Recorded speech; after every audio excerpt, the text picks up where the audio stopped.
Bonjour, si j'ai une société en France par exemple, est-ce que je peux travailler en Thaïlande?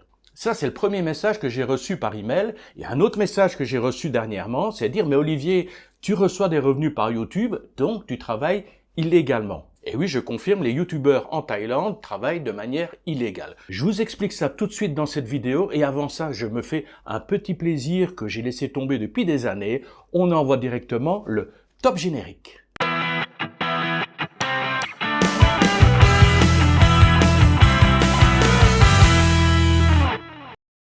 Et vous en rappelez du générique, voilà, je me suis fait un petit plaisir comme ça. Alors, première question, j'ai une société en France, est-ce que je peux travailler légalement en Thaïlande? Oui, c'est possible légalement, il y a deux solutions. Par exemple, la première solution, ce serait d'ouvrir une succursale.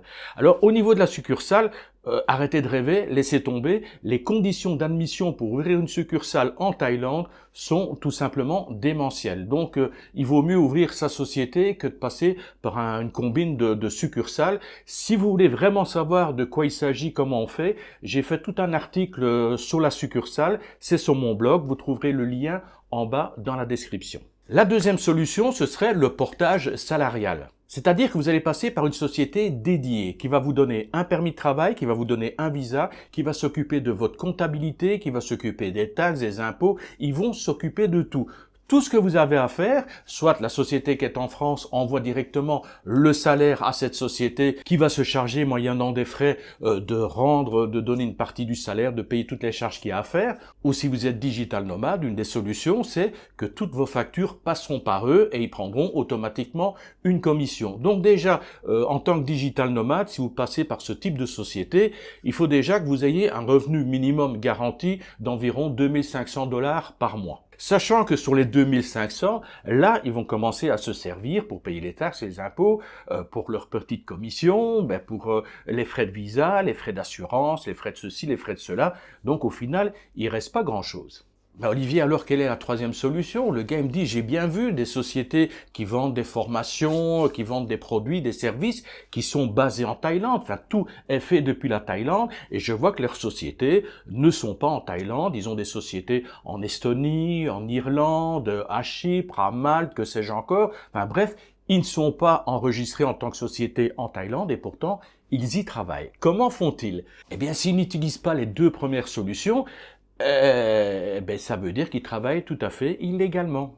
Vous allez me dire, Olivier, quel est l'avantage d'aller ouvrir une société dans un pays tiers pour ensuite travailler illégalement en Thaïlande? Autant travailler directement illégalement en Thaïlande que de perdre son temps à devoir faire des démarches à gauche et à droite, d'aller dans certains pays pour ouvrir une société. C'est un peu ridicule. Non, vous connaissez pas le topo. Vous allez sur Internet, vous faites des recherches et il y a des pays qui sont très accueillants, des pays dans lesquels vous ne devrez même pas vous déplacer. Vous passez par une agence qui propose ses services, qui est directement implantée dans le pays que vous visez. Comme je vous ai dit, ça peut être Malte, ça peut être Chypre, ça peut être Singapour, Hong Kong, ça peut être l'Irlande, ça peut être l'Estonie. Enfin, il y a pas mal de pays qui font ça. Les conditions diffèrent selon les pays. Donc voilà, vous remplissez les conditions. Généralement, il faut avant tout avoir un passeport et puis ensuite envoyer de l'argent. Ça coûte quelques centaines d'euros selon les pays. Et à ce moment-là, au bout d'un certain délai, vous allez obtenir un papier qui prouve qu'effectivement, vous avez une société dans ce pays-là. Et en plus, outre d'avoir cette société dans ce pays, vous aurez également un compte bancaire ouvert dans ce pays, avec en plus associé un compte Stripe ou autre, vraiment idéal et très facile pour faire des transactions financières, quasiment même faire des paiements en ligne, proposer des paiements en ligne et récupérer de l'argent. De plus, vous pensez bien que ces pays ont des conditions fiscales très avantageuses, donc des fois, il vaut mieux être facturé, être imposé depuis ces pays, plutôt que d'être imposé dans son pays d'origine ou voire être imposé dans son pays d'accueil. De plus, si on y réfléchit, si le vent commence à tourner, enfin tout dépend un petit peu du boulot qu'on fait, mais à partir du moment où on travaille illégalement en Thaïlande, on doit bien se douter que tôt ou tard, il risque peut-être d'y avoir des pépins. Donc, on ne part pas dans l'optique d'y rester toute sa vie, on se dit peut-être qu'un jour, je devrais partir. Si je pars, ce sera pas tellement intéressant que de partir et que mes comptes en Thaïlande soient bloqués, soient saisis ou autres, mais pas trop de problème. À partir du moment où je vends des produits, je vends des services, tout l'argent qui est versé arrive par exemple sur mon compte, on va dire à Chypre ou en Estonie. Allez, l'argent arrive directement sur mon compte en banque en Estonie. je suis installé en Thaïlande et je transfère juste ce dont j'ai besoin pour vivre sur mon compte thaïlandais. Le plus gros de l'argent reste par exemple sur mon compte bancaire en Estonie. Ça pue, ça sent mauvais, il faut que je déménage, pas de problème, je prends mes valises, je vais à l'aéroport, je m'en vais. Si les autorités veulent saisir mon compte thaïlandais, mon compte bancaire thaïlandais, il y a que dalle dessus, où il y aura quelques bahts, quelques centaines ou quelques milliers de bahts, il n'y a pas de problème, mon bas de laine est bien protégé en Estonie. Et si ça sent vraiment mauvais aussi dans mon pays natal, par exemple en France, en Belgique, en Suisse ou ailleurs, si ça sent qu'il y a une plainte qui a été déposée là-bas, ils peuvent également saisir mon compte en banque dans mon pays d'origine. J'en ai rien à cirer à la rigueur, puisque de toute façon, tout l'argent se trouve dans une autre banque, dans un pays où il est très difficile pour la France, la Belgique, la Suisse ou la Thaïlande de faire des papiers pour faire une saisie. Le concept est très simple. En fin de compte, vous avez de l'argent qui est protégé quelque part, vous prenez juste ce dont vous avez besoin et le jour où ça va mal ou si vous avez envie de changer de place, vous changez de place et vous continuez votre business tranquillement, gentiment, ou vous vivez de vos rentes, mais vous êtes certain que vous êtes imposé un minimum et de deux, qu'il n'y aura jamais de saisie sur votre salaire ou sur votre fortune ou sur l'argent accumulé si jamais vous avez fait des choses qui étaient un petit peu borderline. Alors mon conseil, si vous voulez faire du business avec des gens installés en Thaïlande, vérifiez d'abord qu'il y ait bien une société qui est légale. Ça veut dire qu'à ce moment-là, logiquement, ils doivent avoir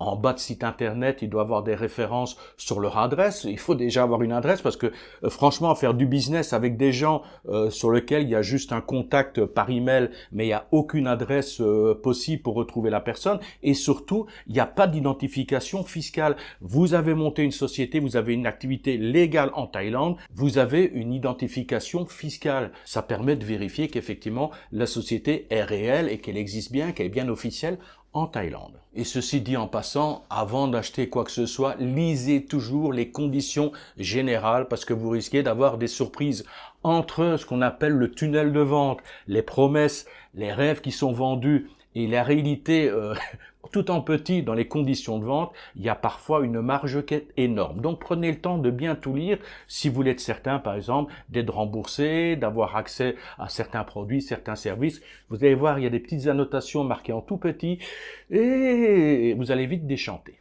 Ceci dit, c'est un conseil qui vaut pour n'importe quel pays. Vous devez acheter quelque chose, vérifiez toujours les contrats et ce qui est marqué dans le contrat ou les conditions d'utilisation qui doivent être présentes sur le site de toute façon, comme toutes les informations fiscales, légales, les adresses, les numéros d'identification. Alors la deuxième question, c'est est-ce que c'est légal de travailler comme youtubeur en Thaïlande? Ben non, c'est tout à fait illégal, je vous le confirme.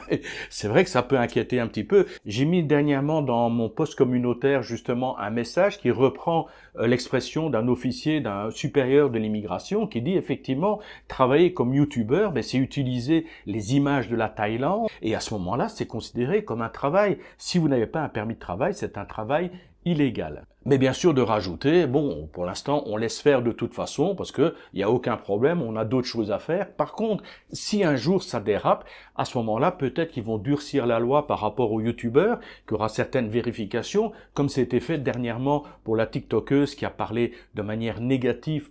C'est pas qu'elle a parlé, elle a menti sur la réalité de la Thaïlande et à ce moment-là, effectivement, là, les autorités sont un petit peu rentrées dans l'art.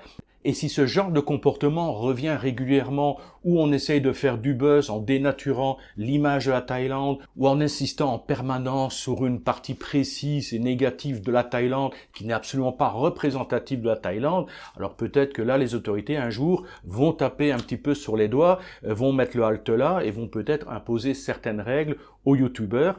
Et même les youtubeurs qui vont dire oui, je fais des vidéos en utilisant les images de la Thaïlande, mais je ne touche aucun revenu, ma chaîne n'a pas les 1000 abonnés, je n'ai pas de revenus publicitaires, ça n'a aucune importance. Je vous le rappelle que même un travail bénévole en Thaïlande nécessite d'obtenir un permis de travail et un visa adapté.